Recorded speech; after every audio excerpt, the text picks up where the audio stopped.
The government of Tanzania has announced the opening of the tourist sector, which was badly affected by the COVID-19 pandemic. Although it has removed the 4-day mandatory quarantine for those visiting the country, instead it has put in place some protocols to ensure the safety of both locals and tourists.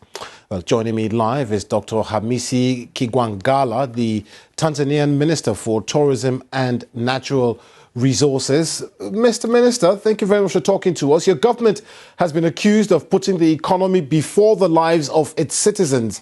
Have you reopened your tourism industry too early? No, not at all.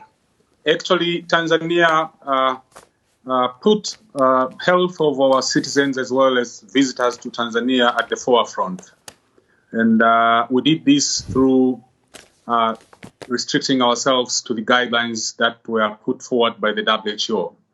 As you might know, that COVID-19, that is transmitted by the coronavirus, is a new disease. So there wasn't any standard as to what measures that countries would take. So we decided to adhere to the guidelines that were put forward by the WHO, which included the mandatory wearing of face masks in public places, observing physical distancing, and extensive hygienic practices. Dr. Kigwangalla, if I may just come in here, because you've mentioned the WHO twice now, but the WHO, the Africa CDC, and your neighboring countries have routinely criticized your government's handling of this pandemic. I don't think so, because we've been working very closely with the WHO at the Ministry of Health, and I think the measures that we put in place are actually in line with whatever standards that were put forward by the WHO, and that's why we managed to control the spread of the coronavirus within our country, and that's why we didn't even reach the estimates that were put forward by the WHO. That let me just talk about. By mid of April, they were talking of us having cases of more than 1,000, which we didn't have. And by the mid of May, they were talking of us having more than 10,000 cases, which we didn't have. Okay, let me talk about some of the protocols which you say you've put in place.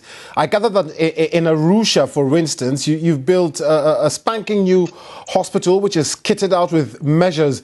Are these measures for your tourists, or are they available to locals who live there and also work in the tourism industry? We actually have put in place a lot of health facilities in place, including air evacuation facilities. We have 2 companies that provide air evacuation facilities for emergencies in the parks. We also have mobile clinics, more than 8 SUV vehicles that could lift passengers, clients who have signs of COVID to different places. And we've also designated a number of hospitals and health centers in the vast areas of our tourist attractions that we put in place. Now, directly to your question, most of these hospitals are actually open also to the general public, but we've only put in place specified rooms that would cater for tourists alone. Dr. Hamisi Kigwangalla, the Minister for Tourism and Natural Resources in Tanzania, thank you very much for speaking to us here on Focus on Africa. Thank you. Thank you. You're most welcome.